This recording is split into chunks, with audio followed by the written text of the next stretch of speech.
একজন অভিনেতা তিনি বলেছেন মায়ের মতো বউ পেয়েছি, এখন কি তার বউ তালাক হয়ে গেছে? এটি একটা কনফিউশন তিনি তৈরি করেছেন। এই জাতীয় তুলনা দেয়া এটা ইসলামী শরিয়া অনুমোদন করেন। এর তুলনার খুব অবস্থা ভালো না। মায়ের মতো, মা তো মাই, স্ত্রী তো স্ত্রী, স্ত্রী আবার মায়ের মতো কেমন হয়? অতএব একজন ব্যক্তি যার প্রজ্ঞা আছে, জ্ঞান আছে, তিনি আসলে সত্যিকার অর্থে প্রজ্ঞাপূর্ণ অথবা শরিয়ার জ্ঞান যার আছে, তিনি এরকম তুলনা কখনোই দেন না যে মায়ের মতো বউ পেয়েছে, মায়ের মতো বউ পেয়েছে, মানে বলবেন বউয়ের মতো বউ পেয়েছে। কোরআনুল কারীমের অত্যন্ত গুরুত্বপূর্ণ একটি সূরা, সূরাটি হলো সূরাতুল মুজাদালা। এটি ৫৮তম সূরা। এই সূরাটি মূলত এরকম একটা প্রেক্ষাপটে নাজিল হয়েছে। একজন নারী তিনি রাসূলুল্লাহ সাল্লাল্লাহু আলাইহি ওয়াসাল্লামের কাছে এসে তিনি বললেন যে, ইয়া রাসূলুল্লাহ, আমার স্বামী আমাকে এরকম বলেছে, যে তিনি আমাকে বলেছেন আমি তার মায়ের পিঠের মতো, এরকম কথা বলেছেন। এখন কি হবে আমার?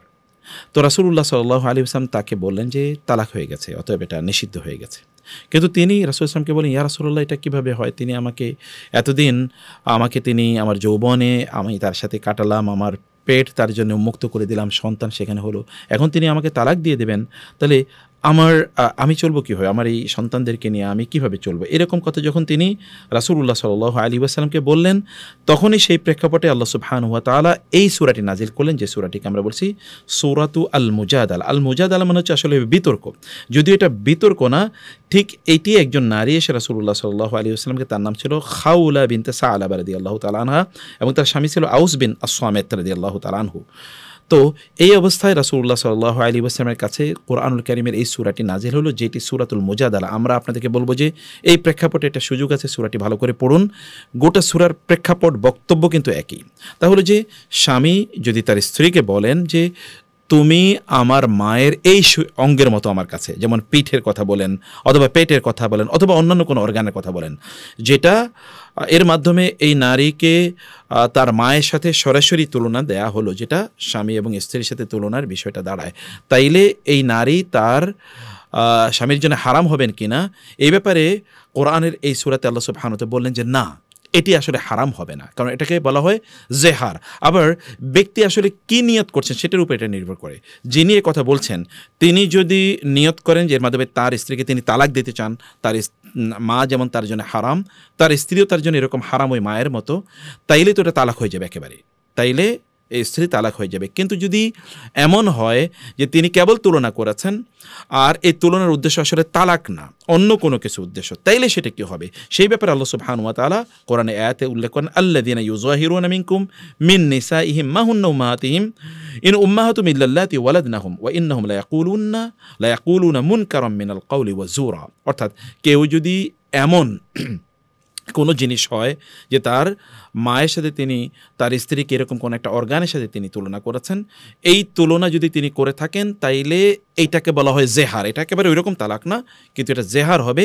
সেই ক্ষেত্রে তিনি তার স্ত্রীকে যদি তার নিজের কাছে ফিরিয়ে নিয়ে আসতে চান, তাহলে তিনি 4 মাসের মধ্যে তার স্ত্রীকে তার নিজের কাছে ফিরিয়ে নিয়ে আসতে হবে। সেক্ষেত্রে তিনি করবেন কি? সেক্ষেত্রে এই জেহারের একটা কাফারা আছে।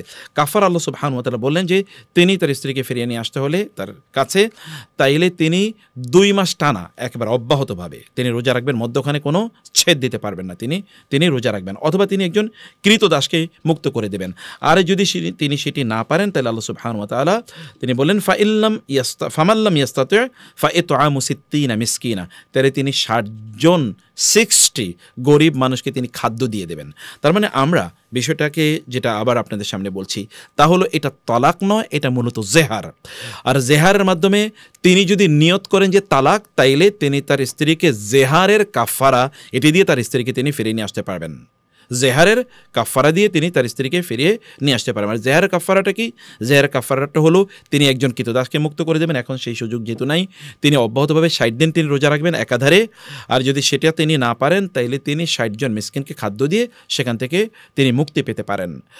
আর যদি তার নিয়ত এটা না হয় যে তিনি আসলে এমনি মমতা, ভালোবাসা ইত্যাদির উদ্দেশ্যে তিনি মায়ের মতো বলেছেন, তাইলে তালাক হবে না বা জেহারও হবে না, বরং এটি একটা কনফিউশন তিনি তৈরি করেছেন।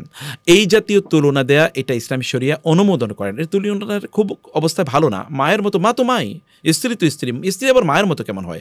অতএব একজন ব্যক্তি যার প্রজ্ঞা আছে, জ্ঞান আছে, তিনি আসলে সত্যিকার অর্থে প্রজ্ঞাপূর্ণ অথবা শরিয়ার জ্ঞান যার আছে তিনি এরকম তুলনা কখনোই দেন না যে মায়ের মতো বউ পেয়েছে, মায়ের মতো বউ পেয়েছে মানে বলবেন বউয়ের মতো বউ পেয়েছে।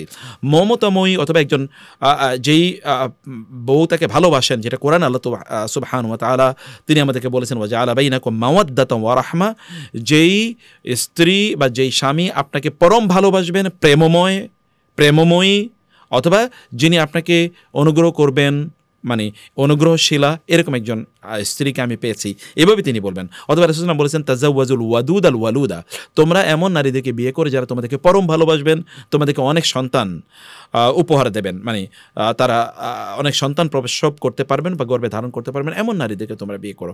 অতএব তুলনাটি এখানে একটা রং তুলনা হয়েছে, একটা ভুল তুলনা হয়েছে। অতএব আমাদের এই ভাইয়ের জন্য আমাদের পরামর্শ হলো যে আপনি আসলে চিন্তা করুন যে আপনি আসলে কী উদ্দেশ্যে বলেছেন। যদি এটি মায়ের সাথে সরাসরি তার শরীরের অঙ্গের সাথে তুলনার অর্থ হলো যে মায়ের মতো আপনি তাকে হারাম মনে করেন, তাহলে তো এটা জাহার হয়ে গেছে, তখন আপনাকে মুক্তি পেতে হলে এই কাজটি করতে হবে। আর যদি সেটা না হয় তাইলেও এই তুলনাটা আসলে কোনোভাবেই এটা গ্রহণযোগ্য তুলনা হয় না। তাহলে আপনি দান সাদাকা করুন, তওবা করুন এবং দান সাদাকা করুন, তার মাধ্যমে আপনার স্ত্রী আপনার জন্য হালালেই থেকে যাবে ইনশাআল্লাহ। আর আমরা অনুরোধ করব যে এটি আল্লাহ সুবহানাহু ওয়া তাআলা বলেছেন ও ইন্নাহুম লা ইয়াকুলুনা মুনকারাম মিনাল কাওলি ওয়া জুরা, এটা একটা মিথ্যা কথা এবং এটা হচ্ছে খুবই গর্হিত কথা।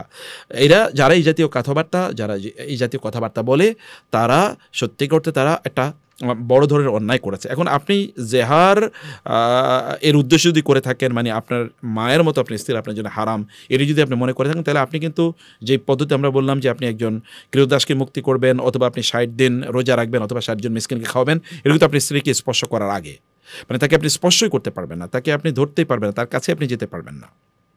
এইটার আগে এই কাজগুলো করবেন, তারপরে she can come back to you.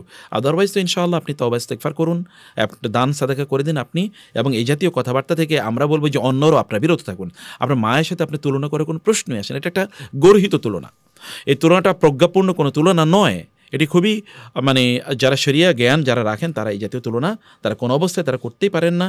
আর আল্লাহ সুবহানাহু ওয়া তাআলা এরপরে এই সূরারই ৫ম আয়াতে তিনি বলেছেন ইন্নাল্লাযীনা ইউহাদ্দুনাল্লাহ ওয়া রাসূলাহু কুবিতু কামা কুবিতাল্লাযীনা মিন ক্বাবলিহিম ওয়া ক্বাদ আনজালনা আয়াতিন বাইয়িনাত ওয়ালিল কাফিরিনা আযাবুম মুহিন। আল্লাহ তাআলা বলেছেন যারা আল্লাহ এবং আল্লাহ রাসূলের বিরোধিতা করে তারা জানে যে মাসালাটা এরকম, কিন্তু তারপরও তারা এটাকে উড়িয়ে দেয়, মানে তুড়ি দিয়ে তারা উড়িয়ে দেয়। তারা বলে এগুলো কি, এগুলো আমাদের আবার দিন কি, শরিয়া কি, ইসলাম কি, আমরা আমাদের মতো করে আমরা খুবই কালচারাল অথবা আমরা খুবই নলেজেবল, এইরকম চিন্তা চেতনা থেকে যদি তারা বলে, তাহলে আল্লাহ বলেছেন তারা কুবিতু, তারা লাঞ্ছিত হবে, অপমানিত হবে, কামা কুবিতাল্লাযীনা মিন ক্বাবলিহিম, যেমন পূর্ববর্তী অনেক লোক এই জাতীয় কথা বা এরকম আচরণের কারণে তারা লাঞ্ছিত এবং অপমানিত হয়েছে। আল্লাহ তাআলা তো স্পষ্ট করে বলে দিয়েছেন, আর কেউ যদি ইসলামের শরিয়া এর বিধানগুলোকে অস্বীকার করে তাহলে তারা তো কুফরির মধ্যে তারা নিমজ্জিত হয়ে যাবে, কুফরুন বা ওয়াহুন, এটি এমন কুফরি যেটা তাদেরকে ইসলাম থেকে একেবারে বের করে দেবে। আমরা যেন এই জাতীয় গর্হিত কাজ না করি, আল্লাহ সুবহানাহু ওয়া তাআলার কাছে আমরা সেই ফরিয়াদ জানাচ্ছি।